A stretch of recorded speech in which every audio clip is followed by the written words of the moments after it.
Bonjour à toutes et à tous. Donc aujourd'hui ma Debian est installée. Que faire pour la personnaliser et la préparer pour véritablement travailler? Lors de la précédente vidéo, nous avions vu que les suites bureautiques, donc LibreOffice, et tous ces modules, que ce soit le tableur, la base de données, le traitement de texte, ou le navigateur étaient pour le moment en anglais. Tous les menus sont en anglais. Pareil sur notre navigateur Firefox.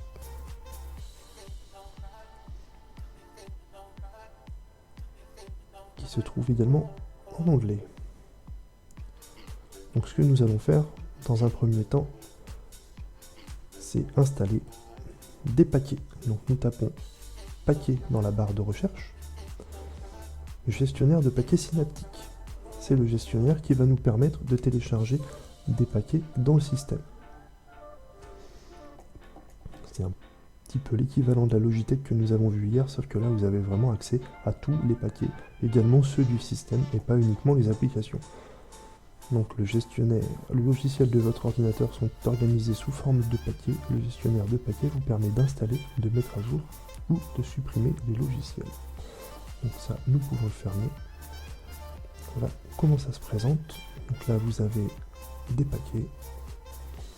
Nous allons rechercher, nous, LibreOffice. Pour filtrer, nous allons mettre directement le nom.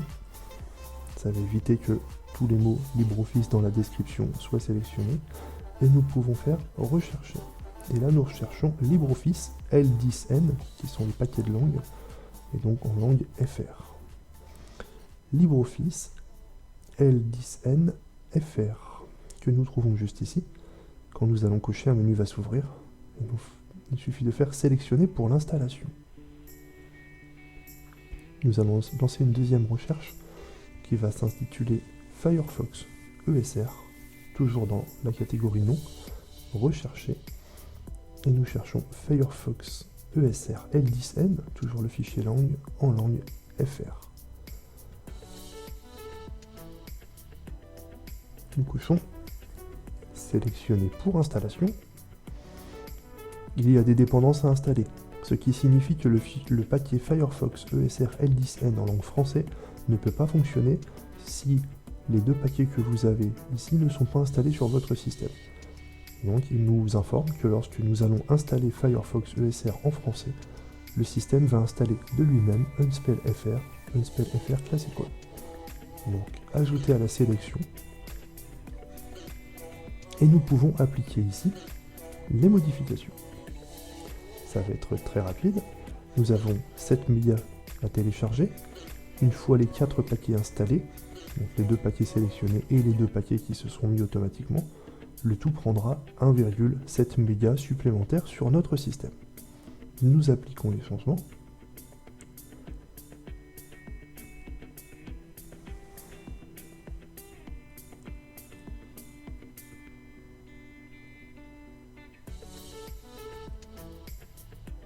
Nous pouvons fermer le gestionnaire de paquets, les applications ouvertes,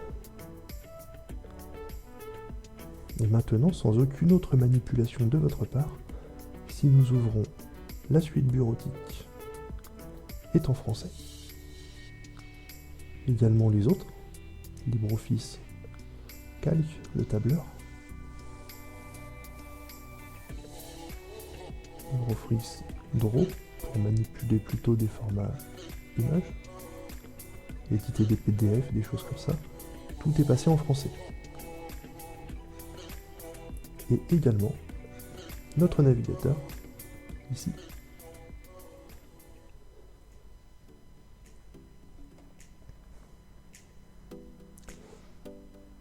Est passé également en français sans manipulation.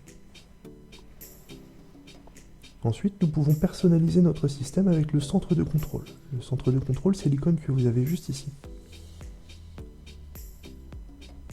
Nous pouvons sélectionner un fond d'écran.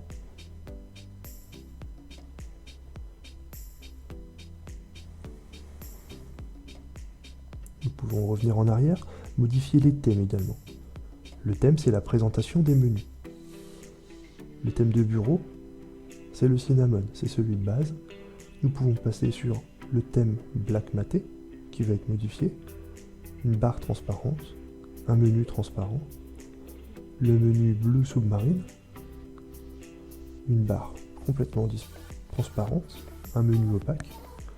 Donc ça c'est une question de choix, c'est à vous de choisir. Moi je travaille par habitude avec le black maté.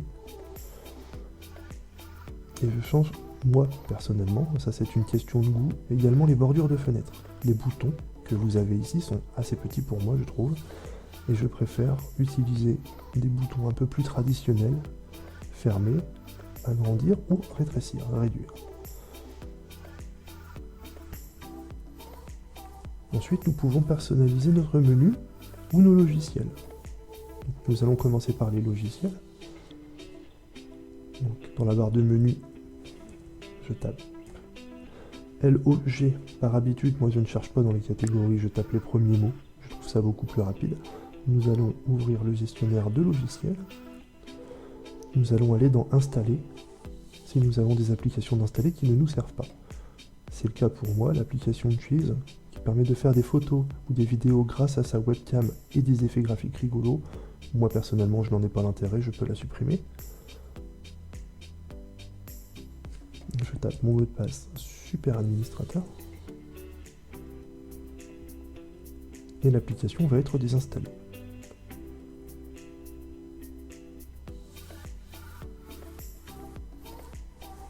Il y en aura d'autres. XChat, je n'utilise pas non plus, je peux moi la désinstaller.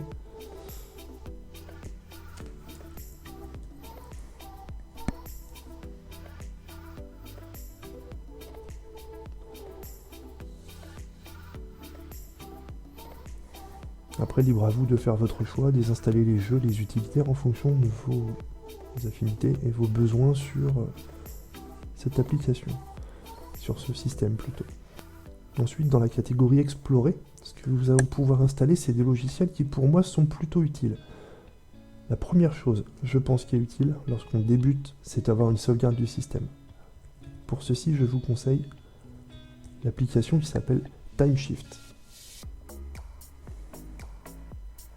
Nous allons l'installer.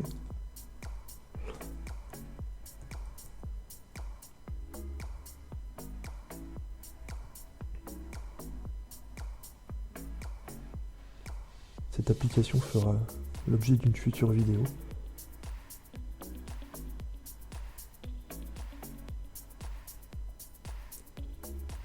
Moi qui adore la photo, j'utilise également des applications pour le développement photo qui s'appelle RAWTherapy. Je peux l'installer.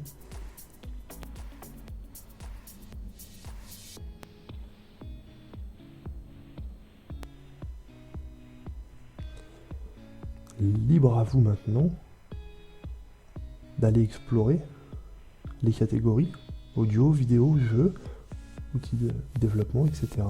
Vous promenez dans la liste d'applications. Et ainsi, vous allez pouvoir voir les applications notées par la communauté en fonction de vos besoins. Je vais l'installer en même temps car moi elle m'est utile. C'est l'application Unbreak qui permet de modifier les formats vidéo. Un convertisseur bien pratique, très rapide, avec des pré-réglages très satisfaisants. Donc il n'y a pas besoin de mettre la main dans tous les réglages. Vous avez des pré-réglages tout prêts. Vous choisissez votre résolution et l'application se charge du reste. Donc une fois que vous aurez fait vos courses dans la Logitech, vous pouvez fermer votre Logitech et les applications sont apparues directement ici. Donc dans le graphisme, j'ai bien mon application RAWTherapy, son et vidéo, j'ai bien l'application Handbrake qui est là.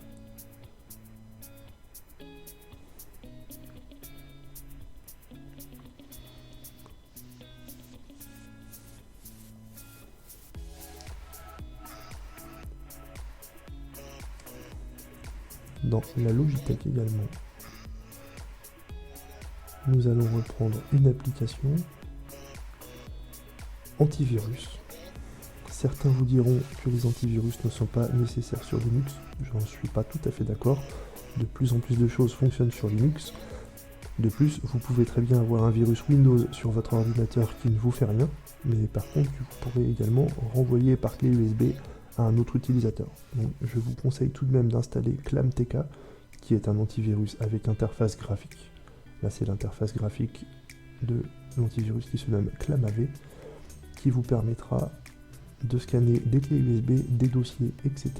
en recherche de virus, que ce soit des virus Linux ou Windows. Ça vous protégera un minimum, c'est en fonction manuelle, ça ne tourne pas en tâche de fond, c'est à vous de scanner quand vous avez un doute, mais je vous conseille de scanner toutes les clés USB qui transitent et qui passent notamment par des systèmes Windows.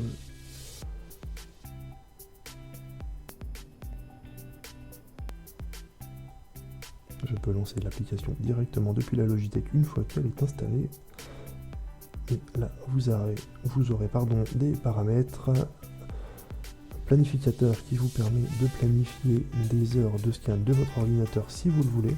Il n'y a pas de protection active, mais nous pouvons installer le planificateur pour qu'il vérifie votre système au bout de tant de temps selon votre choix.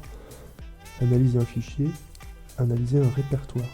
Quand vous allez sur analyser un répertoire, vous pourrez très bien prendre une clé USB qui apparaîtra là, la sélectionner, faire valider et ainsi vérifier qu'il n'y a aucun virus ou malware sur cette clé USB.